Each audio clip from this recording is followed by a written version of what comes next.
Hello friends, welcome to laymen's library. Time waste చేయకుండా థంబ్నెయిల్లో పెట్టినటువంటి టాపిక్లోనికి మన జర్నీ స్టార్ట్ చేద్దాం. మన జర్నీ చాలా రియలిస్టిక్గా అలాగే సైంటిఫికల్గా ఉండబోతుంది. ఈ వీడియో ముగిసేసరికి మీలో ఉన్న ఎన్నో ప్రశ్నలు విడిచేసి ఆ ప్రశ్నలకు సమాధానం మీలోనే మీరు వెతుక్కుంటారు. నిజానికి మీరే ఆ సమాధానం అనే పచ్చి నిజాన్ని తెలుసుకుంటారు. మొత్తం భావి భారతం రోడ్ల మీదకు వచ్చిన సందర్భాలు ఇంకా మన కళ్ళ ముందే కనబడుతున్నాయి.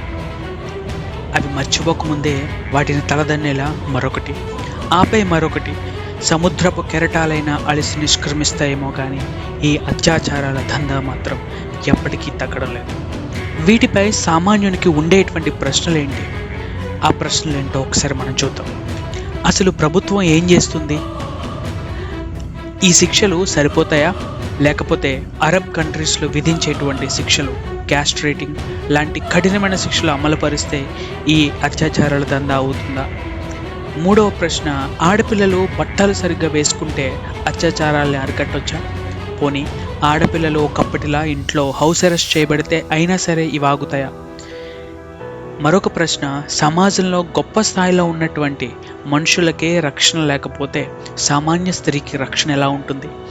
ఇలా ఎన్నో ప్రశ్నలు మన మదిలో తలెత్తుతాయి. వాటికి సమాధానం కూడా వెతకాలనిపిస్తుంది. అయితే అందరిలా కన్వెన్షనల్ వేలో కాకుండా ఒక సైంటిఫిక్ అండ్ అనలిటికల్ వేలో ఈ సమస్యలకు మనం సమాధానం వెతుకుతాం. మొట్టమొదటిగా మనం ఆలోచించాల్సిన విషయం ఏంటంటే, భారతదేశంలో ఎన్నో నేరాలు జరుగుతాయి.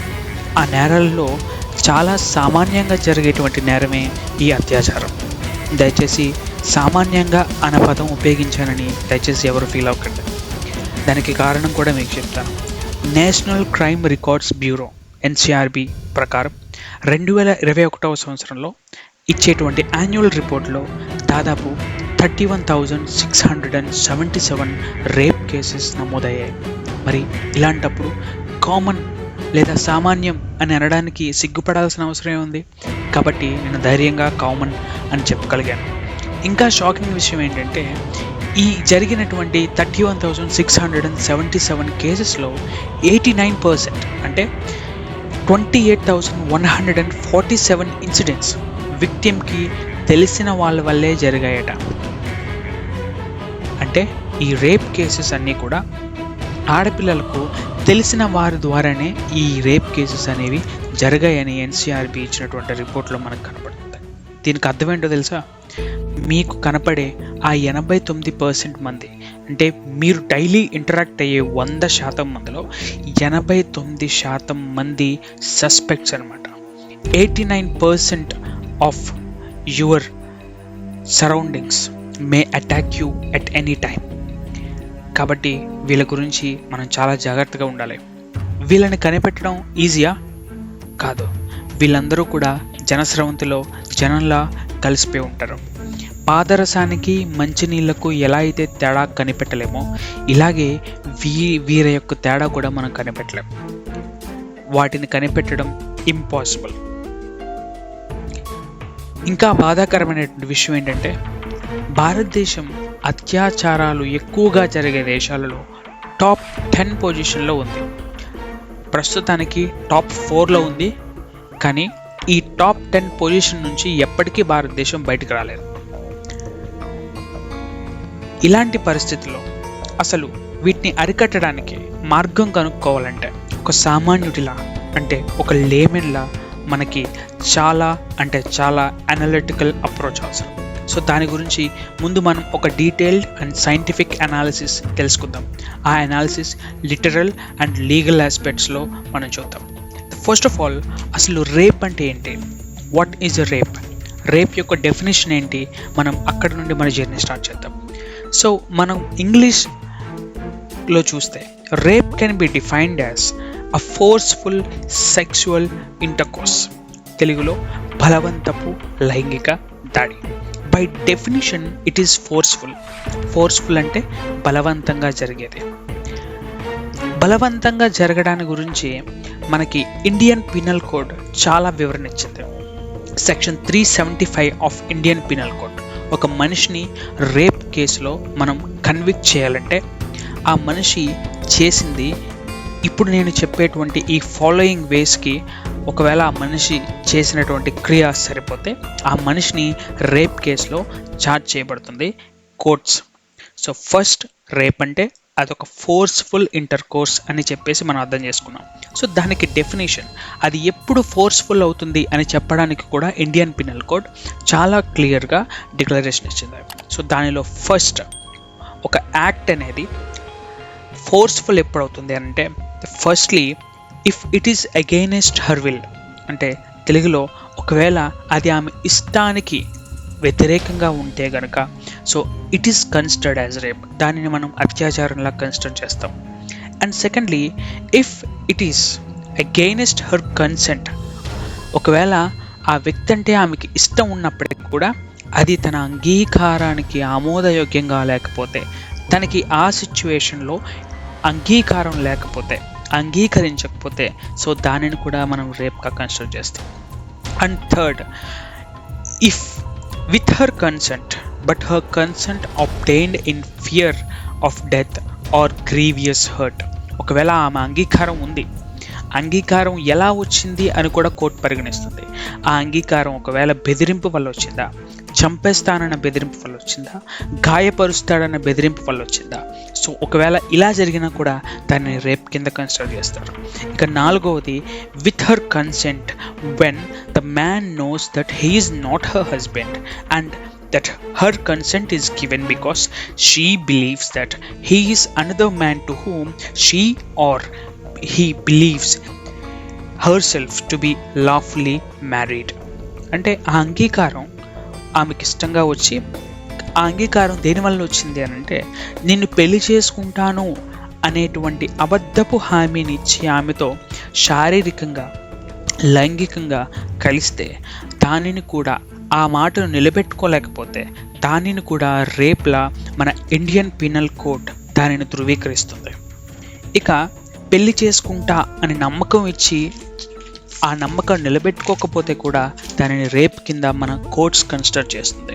ఇక ఆరవది ఏంటంటే, with or without concern when a child or women is below 16 years, అంటే ఒకవేళ ఆమె అంగీకారం ఉన్నా లేకపోయినా ఆ స్త్రీ గనక, ఆ వ్యక్తి గనక 16 సంవత్సరముల కంటే తక్కువ వయసు కలిగినదైతే ఆ జరిగినటువంటి క్రియ ఖచ్చితంగా రేప్ కింద కోర్ట్స్ కన్సిడర్ చేస్తుంది. ఇవన్నీ కూడా నేను మాట్లాడితే బిఫోర్ 2013 ఫిబ్రవరి. దయచేసి ఈ పాయింట్ నోట్ చేసుకోండి, బిఫోర్ 2013 ఫిబ్రవరి. కానీ 2013 ఫిబ్రవరి తర్వాత కొన్ని మార్పులు చేయడం జరిగింది. ఇండియన్ పీనల్ కోడ్లో కొన్ని అవసరమైనటువంటి మార్పులు చేయడం జరిగింది.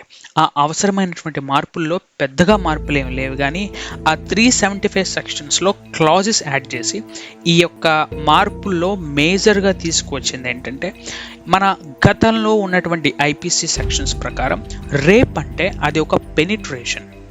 నేను తెలుగులో చెప్పడానికి మనకి కాపీరైట్స్ ఇవన్నీ అడ్డొస్తాయి. పెనిట్రేషన్, ఒక రేప్ అంటే అదొక పెనిట్రేషన్, అంటే అదొక డైరెక్ట్ పెనిట్రేషన్ మాత్రమే రేప్ కింద కన్సిడర్ చేసేవాళ్ళు. కానీ 2013 తర్వాత జరిగినటువంటి మార్పుల్లో కొన్ని క్లాజెస్ యాడ్ చేసి ఒక రేప్ని పెనిట్రేషన్ జరిగితేనే మాత్రమే కాదు, ఇలాంటి సిచ్యువేషన్స్లో కూడా ఆ రేప్ని మనం రేప్ కింద కన్సిడర్ చేయొచ్చు అని చెప్పేసి కోర్ట్స్ నిర్ణయించి ఐపీసీ సెక్షన్స్లో క్లాజెస్ కింద యాడ్ చేస్తుంది అనమాట. సో మొదటి క్లాజ్ ఏంటంటే, పెనిట్రేషన్ జరగాల్సిన అవసరం లేదు, ఇట్ కెన్ బి ఎనీవే, అది ఏ రకమైనటువంటిదైనా అయి ఉండొచ్చు. ఒక ఉమెన్ యొక్క ప్రైవేట్ ఆర్గన్స్ని ఒక మెన్ టచ్ చేస్తే, లేకపోతే ఒక మెన్ వాటితో ఇంటరాక్ట్ అవుతే, అది ఏ విధమైన ఇంటరాక్షన్ అయినా అయి ఉండొచ్చు, like with hands or with mouth or with its private organ. ఒకవేళ ఇంటరాక్ట్ అయితే అగెయినెస్ట్ సేమ్ పాయింట్స్ మరలా రిపీట్ అవుతాయి. 2013కు ముందు ఉన్నటువంటి పాయింట్సే. అగెయినెస్ట్ హర్ విల్ అంటే ఆమె అంగీకారం లేకుండా, అగెయినెస్ట్ హర్ కన్సెంట్ అంటే ఆమె ఇష్టం లేకుండా, ఒకవేళ ఇష్టం ఉన్నా ఆ కన్సెంట్ని లేకపోతే అంగీకారాన్ని వేరే వేరే విధాలుగా తీసుకున్నప్పుడు, నమ్మించి మోసం చేసినప్పుడు, సో ఇలాంటి విషయాలన్నీ కూడా మరలా రిపీట్ అవుతాయి అన్నమాట. సో ఈ 2013 తర్వాత జరిగినటువంటి సంస్కరణలో వాట్ ఈజ్ రేప్ అనేది ఎగ్జాక్ట్గా వివరించడం జరిగింది. So it can not be just a penetration, but it can also be a touch are an physical interaction with women private parts in any way. ఒక స్త్రీ యొక్క మర్మాంగాలను ఏ విధంగానైనటువంటి ఆమె అనుమతి లేకుండా చేసిన అవి రేప్ కిందే కన్సిడర్ అవుతాయని చెప్పేసి మనకి సుప్రీంకోర్టు తీర్పునిచ్చింది. ఈ యాక్ట్లో మరొక ఇంపార్టెంట్ విషయం ఏంటంటే, ఈ యాక్ట్లో చెప్పినటువంటి విషయం, ఇంతకుముందు లేనటువంటి విషయం ఏంటంటే, అంగీకారం ఉందో లేదో తెలుసుకోవడానికి ఇచ్చేటువంటి సైన్స్ ఏంటి. సో ఇదివరకు యాక్ట్లో if she says no then it should be considered as non consent. ఒకవేళ ఆమె నో అని చెప్తే కనుక, వద్దు అని చెప్తే కనుక అది కన్సెంట్ ఇవ్వలేదు అని అర్థం. కానీ కొన్ని సిచ్యువేషన్స్ ఉంటాయి, ఆమె చెప్పలేకపోతుంది, ఆమె మాట్లాడలేకపోతుంది, ఆమె మౌనంగా ఉండిపోవచ్చు. మరి ఇలాంటి సిచ్యువేషన్స్లో ఆమె అంగీకారం ఇవ్వచ్చా? ఇచ్చినట్ట కాదు. ఒకవేళ ఆమె చెప్పలేకపోయినా ఆమె వెర్బల్ కమ్యూనికేషన్ మాత్రమే కాదు, నాన్ వెర్బల్ కమ్యూనికేషన్స్ని కూడా కోర్టు పరిగణలోకి తీసుకుంటుంది.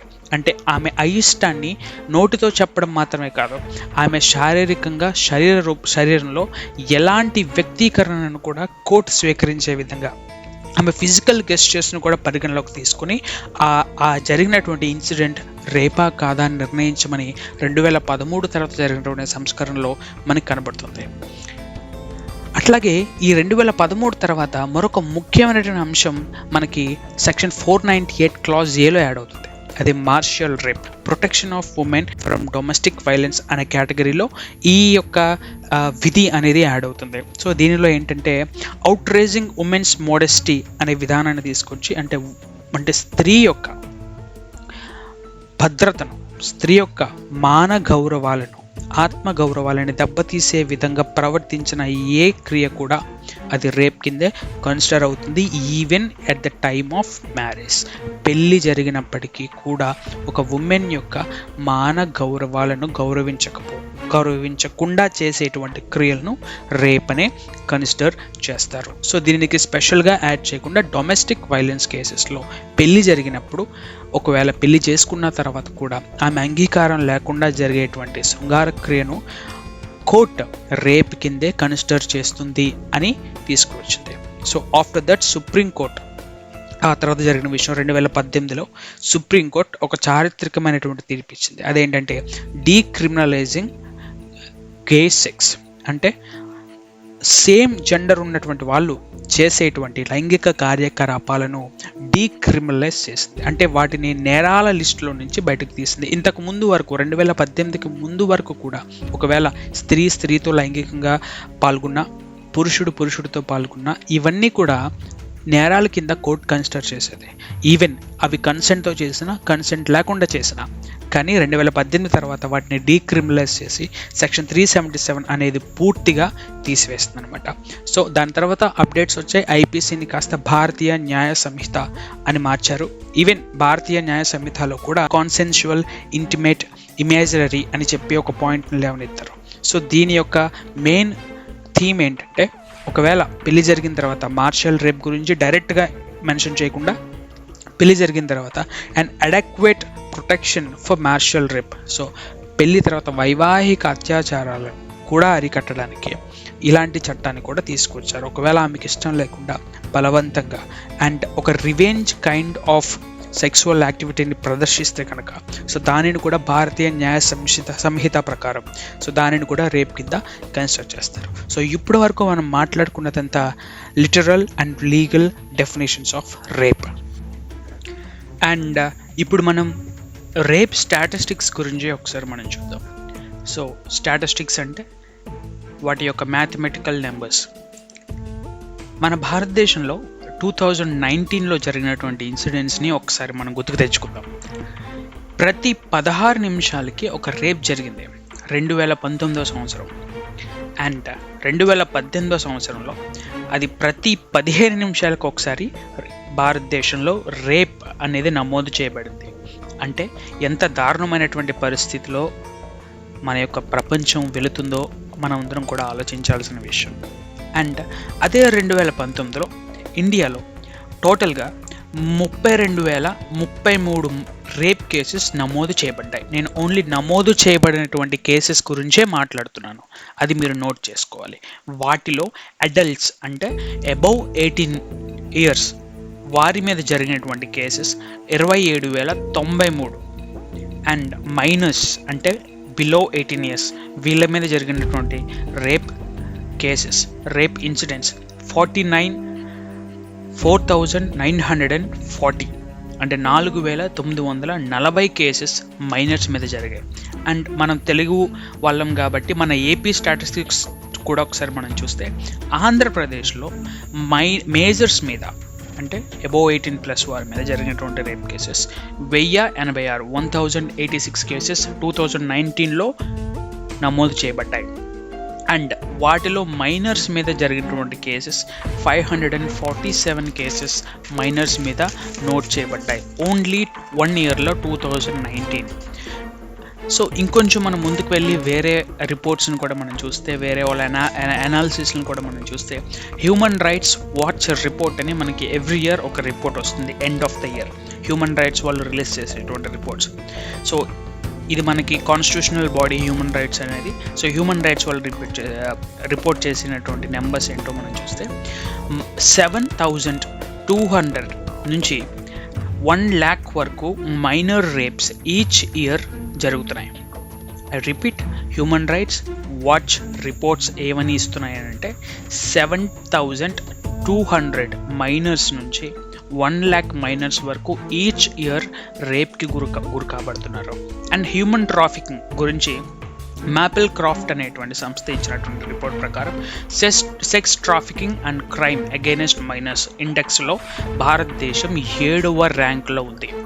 నోట్ మై పాయింట్, ఎకానమికల్ గ్రోత్లో 7వ ర్యాంక్ కాదు, సస్టైనబుల్ డెవలప్మెంట్లో 7వ ర్యాంక్ కాదు, గ్లోబల్ ఎకానమీ ఇండెక్స్లో 7వ ర్యాంక్ కాదు, హ్యూమన్ డెవలప్మెంట్ ఇండెక్స్లో 7వ ర్యాంక్ కాదండి, sex trafficking and crime against మైనర్స్లో భారతదేశం 7వ ర్యాంక్లో ఉన్నది. సో ఈ విషయాన్ని మనం నోట్ చేసుకోవాలి. ఇవి కాకుండా ఇవన్నీ కేవలం రిపోర్ట్ కాబడినటువంటి కేసెస్. రిపోర్ట్ కానిటువంటి అనేకమైనటువంటి కేసెస్ ఇంకా నమోదు చేయబడుతున్నాయి. ఎందుకు రిపోర్ట్ కావట్లేదంటే వాళ్ళకంత నాలెడ్జ్ లేకపోవడం, రెండవది భయం, ఫియర్ అనేది చాలా పెద్ద కారణం. అండ్ హ్యూమిలియేషన్, అవమానం జరుగుతుందేమో, ఎక్కడ మేము బయటకు వస్తే తర్వాత మాకు పెళ్ళిళ్ళు జరగవేమో అని అవమానపడి భయపడి ఆగిపోయి రిపోర్ట్ చేయకుండా ఉన్నటువంటి వాళ్ళ యొక్క పర్సంటేజ్ ఎంతో తెలుసా? ఈ పర్సంటేజ్ ఇచ్చింది నేషనల్ క్రైమ్ రికార్డ్స్ బ్యూరో. 71%. అంటే ప్రతి 100 కేసెస్ మనకి తెలిసినటువంటి వాటిలో 71% కేసెస్ అసలు రిపోర్టే కాలేదు. అంటే మనకి అవి వాటి గురించి మనకి తెలియదు. అంటే ద ట్రాఫికింగ్ ఎంత డీపర్ రూట్స్లో ఈ అత్యాచారాల దందా కొనసాగుతుంది, అంటే ఎంత గ్రౌండ్ లెవెల్లో చాప కింద నీరులా ఇలాంటి విధ్వంసాలు జరుగుతున్నాయని మనం ఆలోచించాలి. అసలు మన టాపిక్ ఏంటి? అసలు మనం ఎందుకు ఈ statistics and scientific and legal literal అనాలిసిస్ని మనం ఎందుకు చేస్తున్నాం అంటే వీ నీడ్ ఎ సొల్యూషన్. అది గవర్నమెంట్ ఇచ్చే సొల్యూషన్ కాదు. అండ్ చాలామంది ప్రొటెస్టెంట్స్ చెబుతూ ఉంటారు, సో కనబడిన వాళ్ళని షూట్ అండ్ సైట్ ఆర్డర్స్ చేయాలి, లేకపోతే క్యాస్ట్రేషన్ చేయాలి వేరే కంట్రీస్లో చెప్పినట్లు. అండ్ మన ఆంధ్రప్రదేశ్ డిప్యూటీ సీఎం గారు కూడా చెప్పారు. సో ఇలాంటి బలిష్టమైనటువంటి చట్టాలు తీసుకొస్తే ఇవి ఆగుతాయా?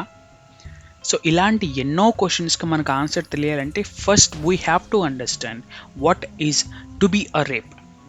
అసలు అత్యాచారం అంటే ఏంటో మనకు తెలియాలి. సో దాని గురించే మనం డీటెయిల్డ్గా మాట్లాడుకున్నాం. సో ఇలాంటి ఇన్ఫర్మేషన్ మీకు ఎలాంటి యూట్యూబ్ ఛానల్లో దొరకదు. So please subscribe our channel for more videos like this. ఇప్పుడు మనం ఒక సొల్యూషన్ కోసం వెతికే పనిలో ఉన్నప్పుడు మనం ఏదైనా సరే ఒక విషయం గురించి కంప్లీట్ అండర్స్టాండింగ్ రావాలంటే ముందు దాని డెఫినేషన్స్ మనకు తెలియాలి, సబ్జెక్టివ్ నాలెడ్జ్ మనకు ఆ విషయం మీద ఉండాలి. ఇప్పటి వరకు మనం గెయిన్ చేసింది సబ్జెక్టివ్ నాలెడ్జ్. దాని తర్వాత మనం అనలిటికల్ రిపోర్ట్స్ని చూసాం, నెంబర్స్ని చూసాం, మ్యాథమెటికల్ ఫిగర్స్ని చూసాం. సో దీన్ని బట్టి మనకు ఒక అండర్స్టాండింగ్ వస్తుంది, ఒక గ్రాఫ్ అనేది మనం నిర్ణయించుకోగలుగుతాం.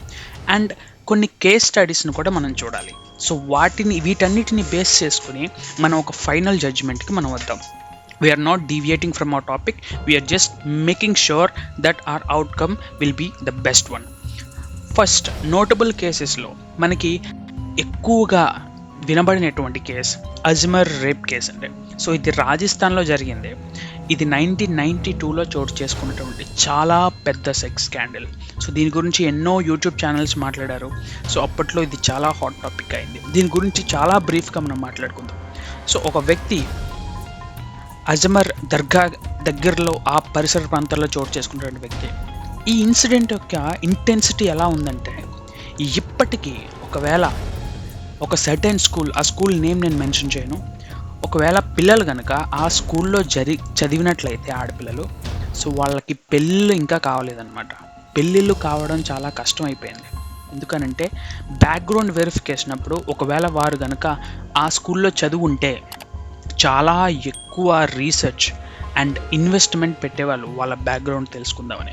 అసలు ఈ పిల్ల ఈ ఉమెన్ ఈజ్ ఓత్ టు మ్యారీయా కాదా అనేటువంటి విషయం గురించి చాలా తర్జన భర్జన పడ్డారు. దానికి కారణం ఏంటంటే, ఒక వ్యక్తి మొయినుద్దీన్ చిస్తి అనేటువంటి ప్రాంతానికి చెందినటువంటి వ్యక్తి. సో ఇతనికి పొలిటికల్ ఇన్ఫ్లుయెన్స్ చాలా ఉంది. ఈయన ఎలాంటి పని చేశాడంటే, ఆ స్కూల్లో చదువుతున్నటువంటి, అది ఉమెన్స్ హాస్టల్ అనమాట, it's Christian missionary women's hostel. ఆ హాస్టల్లో చదువుతున్నటువంటి ఒక ఆడపిల్లను ఇతను ప్రేమిస్తున్నాననే పేరుతో లొంగ తీసుకుని ఆమెను తన యొక్క పర్సనల్ అకామిడేషన్ దగ్గరికి తీసుకువెళ్ళి ఆమెపై బలాత్కారం చేశాడు. తను మాత్రమే చేయడం కాదు, తన స్నేహితులకు కూడా అవకాశాన్ని ఇచ్చాడు. ఎంత భయంకరమైనటువంటి ఇన్సిడెంట్ అంటే, ఆ చేసినటువంటి విషయాలను అప్పట్లోనే టేప్ రికార్డర్ కెమెరాస్తో రికార్డ్ కూడా చేశాడు. అండ్ రికార్డ్ చేసిన తర్వాత అతను చేసిన పని వింటే అందరూ కూడా అతని మీద ఉమ్మివేస్తారు.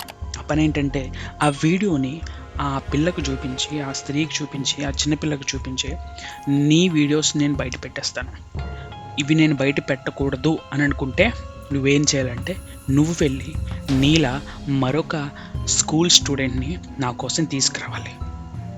సో ఈ పిల్ల భయపడి ఇతను చెప్పినట్లు చేస్తుంది, ఎందుకంటే స్కూల్ పిల్లలు కదా, వాళ్ళకి అంత నాలెడ్జ్ లేదు కదా. అండ్ వేరే పిల్ల వస్తుంది, సేమ్ ఇదే టాక్టిక్ ఆ పిల్ల మీద కూడా ఉపయోగిస్తాడు. తను అట్లా ఒక చైన్ని క్రియేట్ చేశాడు. ఆ చైన్ ఎంత పెద్దదంటే ఆ నెంబర్ చెప్పడానికి కూడా నాకు చాలా భయం వేస్తుంది. అంత పెద్ద చైన్ క్రియేట్ చేసి ఆ స్కూల్లో ఉన్న చాలామంది పిల్లల్ని అతను పాడు చేశాడు. సో ఇది ఎన్నో సంవత్సరాల తర్వాత బయటకు వచ్చింది. అండ్ అతను ఇంకా రోడ్ల మీద తిరుగుతున్నాడు. సో ఈ ఇన్సిడెంట్ ఎప్పుడు మీ మైండ్లో పెట్టుకోండి. వీటిని మనం సొల్యూషన్స్ గురించి ఆలోచించేటప్పుడు మనకు అర్థమవుతుంది. Important Ajmer rape case. And చాలా నేషనల్ వైడ్ టాక్ వచ్చినటువంటి కేసు 2012 ఢిల్లీ నిర్భయ కేసు. ఇక్కడ అత్యాచారానికి గురి కాబడినటువంటి స్త్రీ 23 సంవత్సరాలు మాత్రమే. ఈమె తన మేల్ ఫ్రెండ్తో బస్సులో వెళ్తుంది నైట్ టైం. ఆ బస్సులో ఉన్నటువంటి దుండగులు ఆ మేల్ ఫ్రెండ్ని రాడ్డుతో కొడతారు. కొట్టిన తర్వాత ఈమె మీదకి వస్తారు. ఈమె మీదకి వచ్చి ఈమె మీద అత్యాచారం చేస్తారు. ఏ రాడ్ని అయితే తన స్నేహితుడిని గాయపరిచిన ఉపయోగించారో అదే రాడ్ని తన ప్రైవేట్ పార్ట్స్లో ఇన్సర్ట్ చేశారు. అది తీయడానికి సర్జరీ తీసుకుంది. అండ్ 13 రోజులు ఆమె నరకం అనుభవించింది. ఇది నేషనల్ వైడ్ టాక్ తీసుకొచ్చింది. ఈవెన్ అపోజిషన్ అని లేదు, రూలింగ్ పార్టీ అని లేదు, ఆల్ ఇంపార్టెంట్ టాపిక్స్ని పక్కన పెట్టి ఈ టాపిక్ గురించి డిస్కషన్ చేశారు. అప్పుడు అపోజిషన్ లీడర్ సుష్మా స్వరాజ్ గారు నిందితులను వెంటనే ఉరి తీయాలని కూడా డిమాండ్ చేశారు. ఇంకా బాధాకరమైన విషయం ఏంటంటే, ఆ దుండగులలో ఉన్నటువంటి ఒక వ్యక్తి మైనర్. అండ్ వారిలో ఒక అతను ఆత్మహత్య చేసుకొని చనిపోయాడు. అండ్ మిగతా వారికి 2020లో ఉరి శిక్ష అమలు చేశారు. ఇది అందరికీ తెలిసిన విషయమే. ఇంకా భయంకరమైన విషయం ఏంటంటే, వాళ్ళను ఉరి తీయడానికి ఒక 2 సంవత్సరాల ముందు ఇంటర్వ్యూ చేశారు. అసలు మీరు ఎలా చేయగలిగారు ఈ తప్పుని అని అంటే, कोई शरीफ लड़की होती है रात को 9 ఆ बजे ఆ పిల్ల नहीं రేప్ होती है, చేయబడ్డానికి అర్హురాలు అనే స్టేట్మెంట్ ఇచ్చాడు. लड़के भी దీన్ని तो బట్టి उससे ज़्यादा మన जिम्मेदार है సొసైటీ, रेप के लिए, ఒక హ్యూమన్ मैं సగటు लड़के హ్యూమన్ से సైకాలజీ ఎంత భయంకరంగా ఉందో మనం ఆలోచించాలి. అండ్ ఈ కేస్ స్టడీ కూడా మీ దృష్టిలో పెట్టుకోండి. అంటే human psychology is also takes crucial part in commitment of crimes. And మూడవ అత్యంత ఇంపార్టెంట్ కేస్ స్టడీ 2013లో ముంబైలో గ్యాంగ్ రేప్ జరుగుతుంది. సో ఇది జరిగినటువంటి విషయాలు, వీటి గురించి మనం ఇంటర్నెట్లో కానీ గూగుల్లో కానీ చాలా ఇన్ఫర్మేషన్ దొరుకుతుంది. మనం ఇంకా చాలా వాటి గురించి మాట్లాడుకోవాలి కాబట్టి I'm not gonna speak about this. And 2015 Ranganath case, ఇది చాలా ఇంపార్టెంట్ అండి. ఎందుకంటే ఈ కేసులో ఈ కేసులో 71 ఇయర్స్ కలిగినటువంటి ఒక స్త్రీని, వృద్ధురాలైనటువంటి స్త్రీని అత్యాచారం చేస్తారు. సో ఆమె ఒక ఓల్డ్ నన్, అంటే ఆమె ఒక మిషనరీకి చెందినటువంటి సిస్టర్ కింద అనమాట. సో ఈమె కాన్వెంట్ ఆఫ్ జీసస్ అండ్ మేరీలో వర్క్ చేస్తూ ఉంటుంది, అక్కడ పిల్లలకు చారిటీ వర్క్ చేస్తుంటుంది. సో ఈమెని బంగ్లాదేశ్ నుంచి వచ్చిన ముస్లిమ్స్ 6 మెంబర్స్ ఈమె మీద అత్యాచారం చేస్తారు, చంపేస్తారు. అండ్ ఈ విషయం కూడా మీరు దృష్టిలో పెట్టుకోండి. And age is not a number, age is not a criteria for women to get raped. అత్యాచారం చేయబడ్డానికి ఏజ్ కూడా, వయసు కూడా అడ్డు కాదు అని ఈ ఇన్సిడెంట్తో మనకు అర్థమవుతుంది. అండ్ ఇంకొక 4వ ముఖ్యమైనటువంటి case study Delta Meghwal rape case 2016. ఈమె 17 సంవత్సరాల దళిత స్త్రీ, ఈమె యొక్క డెడ్ బాడీ హాస్టల్ వాటర్ ట్యాంక్లో దొరికింది. సో దీనికి నిందితులు ఎవరంటే ఆ హాస్టల్ యొక్క PET sir, physical education trainer and principal కూడా. సో వీళ్ళని అరెస్ట్లోకి తీసుకున్నారు, ఈ కేసుని సిబిఐ కూడా ట్రాన్స్ఫర్ చేశారు. అండ్ సో వీటి గురించి ఆలోచిస్తే ఈవెన్ స్కూల్లో జరిగేటువంటి విషయాలను కూడా ఆడపిల్లలు నమ్మడానికి లేదు. ఇది కూడా మనకు కేస్ స్టడీలో సొల్యూషన్ గురించి ఆలోచించేటప్పుడు మనకు అర్థమవుతుంది. అండ్ ఇది చాలా భయంకరమైనటువంటి విషయం, ఆసిఫా కేస్ స్టడీ. సో ఈ ఆసిఫా కేస్ స్టడీ 2018లో జరిగింది. జమ్మూ అండ్ కాశ్మీర్కి చెందిన చిన్న పాప, 8 సంవత్సరాల పాప. ఈ పాపని 8 మంది రేప్ చేశారు, 8 మంది ఈమె మీద అత్యాచారం చేశారు. అండ్ అత్యాచారం చేసిన తర్వాత వారిని అరెస్ట్ చేస్తే వారిని విడుదల చేయమని లోకల్గా ఉన్నటువంటి వాళ్ళు, ఈవెన్ బీజేపీకి సంబంధించినటువంటి మినిస్టర్స్ కూడా ఆ యొక్క ప్రొటెస్ట్లో పాల్గొన్నారు. తర్వాత వాళ్ళని సస్పెండ్ చేశారనుకోండి. అంటే ఎంత బేషుగ్గా, ఇంత భయం లేకుండా ఇలాంటి ఇన్సిడెంట్స్ చోటు చేసుకుంటున్నాయో మీరు ఒకసారి ఆలోచించండి. అండ్ ఇంకా మనం ముందుకు వెళ్తే ఇవన్నీ క్యాజువల్గా వన్ జరిగినటువంటి ఇన్సిడెంట్స్. అసలు భారతదేశంలో చాలా గోళాలు జరిగాయి, రయోట్స్ జరిగాయి, విప్లవాలు జరిగాయి, రివల్యూషన్స్ జరిగాయి. వీటిలో ఎంతమంది ఆడపిల్లలు బలైపోయారని ఒకసారి మన లిస్ట్ చూస్తే, గోద్రా ట్రైన్ ఇన్సిడెంట్ మనకు అందరికీ తెలుసు, గుజరాత్లో చోటు చేసుకుంది. దుండగులు వచ్చి ట్రైన్ తగలబెట్టారు. ఆ తగలబెట్టిన వాళ్ళు తగలబెట్టి వెళ్ళిపోకుండా ఆ ట్రైన్లో కనపడిన ఆడబిడ్డల్లో చాలామందిని రేప్ చేశారండి. మనం చరిత్రలో పాస్ట్కి వెళ్ళిపోతే, ఇండియా పాకిస్తాన్ పార్టిషన్ జరిగినప్పుడు చాలామంది వలసలు వెళ్ళిపోయారు. ఆ వలసలు వెళ్తూ దగ్గరగా 1,00,000 మందికి పైగా ఆడపిల్లలను రేప్ చేసినట్లు మనకి చరిత్ర చెప్తుంది. సో వీటన్నిటిని చూస్తుంటే, so is rape is stoppable? Can we stop women for getting raped? మనం ఆడపిల్లల్ని అత్యాచారానికి గురవకుండా ఆపగలమా? సో ఈ కేస్ స్టడీస్ని మనం చూస్తే అది నియర్లీ ఇంపాసిబుల్. ఎందుకంటే వయసుకి సంబంధం లేదు, వాళ్ళు ఉన్నటువంటి పరిస్థితికి సంబంధం లేదు, అండ్ వాళ్ళు ఉన్నటువంటి స్థితికి సంబంధం లేదు, వాళ్ళ ఎడ్యుకేషనల్ బ్యాక్గ్రౌండ్కి ఇది సంబంధం లేదు, వాళ్ళ వెల్త్ వాళ్ళని కాపాడలేకపోతుంది, వాళ్ళకున్న సెక్యూరిటీ వాళ్ళని కాపాడలేకపోతుంది. సో వీటిని గురించి మనం ఆలోచిస్తున్నప్పుడు అసలు హౌ టు ఎరాడికేట్ ఇట్, దీన్ని మనం ఎలా ఆపగలం? సో మనం చాలా ఇంపార్టెంట్ కాన్సెప్ట్లోకి వచ్చాం. అండ్ ఈ కాన్సెప్ట్ని చాలా కేర్ఫుల్గా మనం వినాలి. ఇప్పటి వరకు మనం చదివినటువంటి కేస్ స్టడీ, ఈ రేప్ ఇన్సిడెంట్స్ని కొన్ని టైప్స్గా మనం విడదీయచ్చు. వాటిలో మొదటిది అక్వైంటెన్స్ రేప్. అక్వైంటెన్స్ రేప్ అంటే పరిచయస్తుల ద్వారా జరిగినటువంటిది. అండ్ ఈ ఇన్సిడెంట్లో మనం చదివినటువంటి కొన్ని కేస్ స్టడీస్లో, ఇందాక మనం చదివినటువంటి డెల్టా మెఘవాల్ రేప్ కేసులో ఆ యొక్క స్త్రీ రేప్ కాబడింది తెలిసినటువంటి వ్యక్తుల ద్వారానే. సో ఇదొక మనకి ఒక టైప్లో మనకు కనబడుతుంది. అండ్ మరొక టైప్ ఏంటంటే క్యాంపస్ రేప్. మన రీసెంట్గా జరిగిన కోల్కతా డాక్టర్ రేప్ కేసులో కూడా జరిగింది ఇదే. అంటే తాను తరచూ జీవించినటువంటి ఉద్యోగపరమైనటువంటి సరౌండింగ్స్లో సెక్యూరిటీ లేకపోవడం. So it is campus rape. And child sexual abuse rape అనేది కూడా ఒక టైప్. అండ్ ఆసిఫా ఇన్సిడెంట్లో మనకు అది ప్రూవ్ అవుతుంది. corrective rape. So this is regarding LGBT victims అంటే ఈవెన్ ట్రాన్స్జెండర్స్ కూడా రేప్కు గురిగా పడుతున్నారు. 2018 సంబంధించిన ఐపీసీ ట్రాన్స్ఫర్మేషన్స్లో రీఫార్మ్స్లో వీటి గురించి కూడా ఇంక్లూడ్ చేశారు.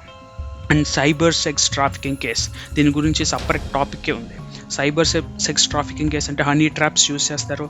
టీన్ ఏజ్ గర్ల్స్ని అండ్ విడో ఉమెన్స్ని అండ్ అన్సాటిస్ఫైడ్ మ్యారీడ్ ఉమెన్ని ట్రాప్ చేసి వాళ్ళని అత్యాచారాలు చేస్తారు. And drug facilitated rape, so మత్తు పదార్థాలకు బానిసలుగా చేస్తారు, ఇదొక kind. And date rape, gang rape, genocidal rape, grey rape, live streaming rape and martial rape, prison rape అంటే ప్రభుత్వంలో ఉన్నటువంటి ప్రిజన్స్లో కూడా రక్షణ లేకుండా పోతుంది.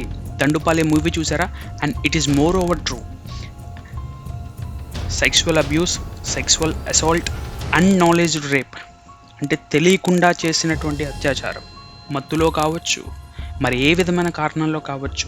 ఇలాంటి వాటినన్నిటినీ కూడా ఇంకా మరొక టైప్ కూడా ఉంది, రేప్ బై డిసెప్షన్ అంటే మోసపూరితంగా వలవేసి వంచన చేసి అత్యాచారం చేయడం. సో ఈ కేస్ స్టడీస్ అన్నిటిని మనం చూసినప్పుడు మనకి ఈ టైప్స్ ఆఫ్ రేప్ మనకు కనబడుతున్నాయి. సో వీటిని మనం ఎలా ఓవర్కమ్ చేయాలి, వీటిని ఓవర్కమ్ చేయడానికి కలిగినటువంటి విధానాలు ఏంటి, వీటి గురించి మనం నెక్స్ట్ వీడియోలో డిస్కస్ చేద్దాం. Please stay tune, subscribe to our channel for more videos like this.